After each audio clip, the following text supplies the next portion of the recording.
Hey everybody, imagine if you will a deadly virus has been released and their effects are that the dead are walking, chaos is in the streets, and you're probably wondering how to survive this whole zombie apocalypse thing. Well, that's where bugging in comes in. Bugging in means staying put, fortifying your home and hunkering down with your supplies until it's safe to come out. Think of it like camping, but instead of mosquitoes, it's flesh-eating monsters trying to break down your door. Alright, so you've decided to bug in. Smart move. First things first, we gotta talk supplies.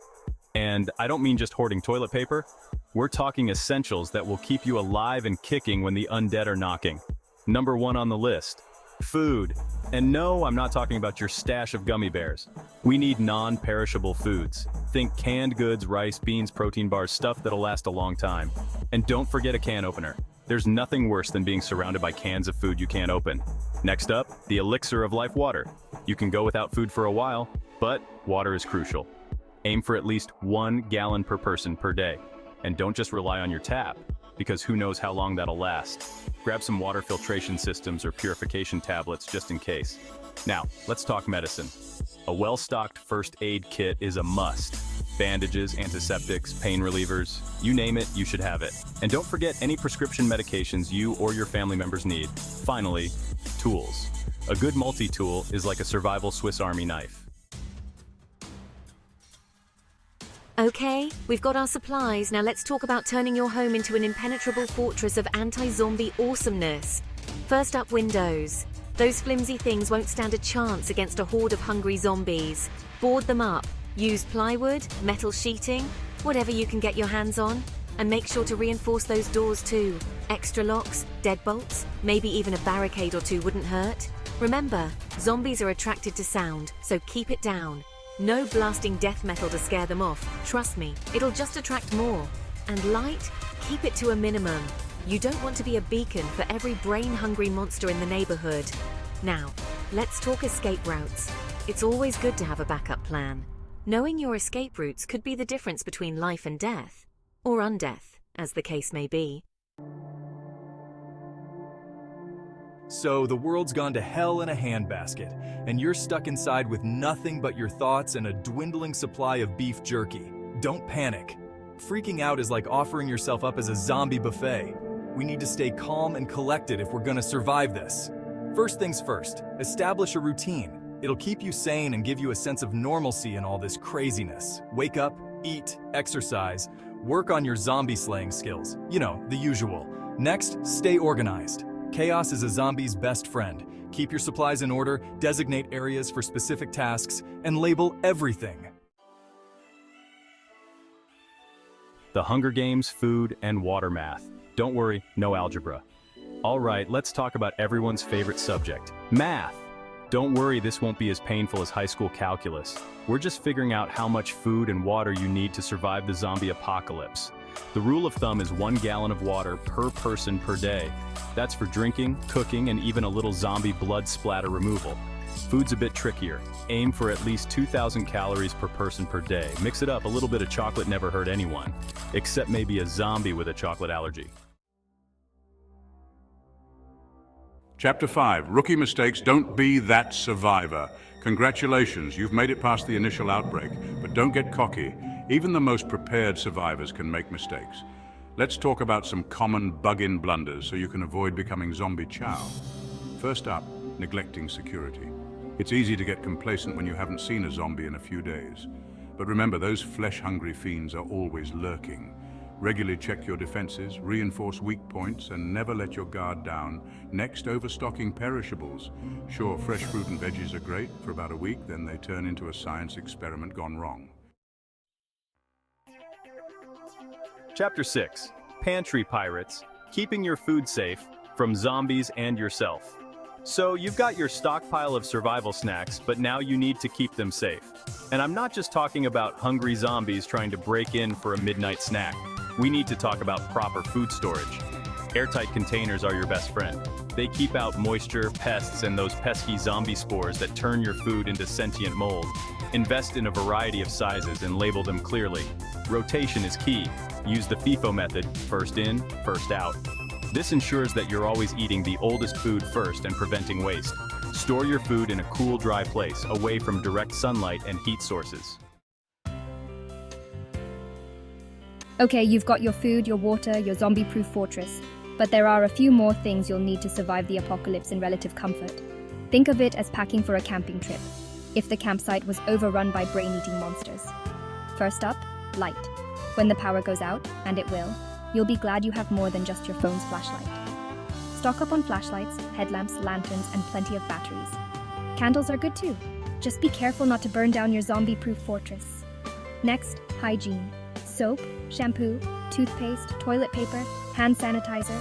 These are all essential. Entertainment, books, board games, puzzles, anything to keep your mind sharp. You're going to need something to keep you entertained, besides watching your dwindling supply of canned peaches. Because at the end of the day, survival isn't just about staying alive.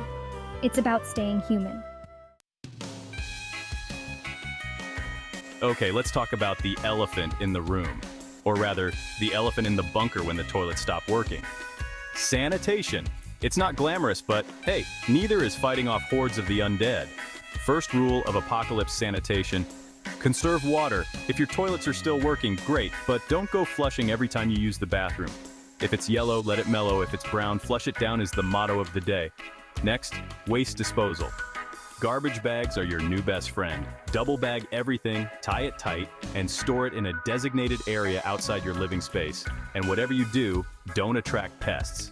Rats carrying the zombie plague are the last thing you need.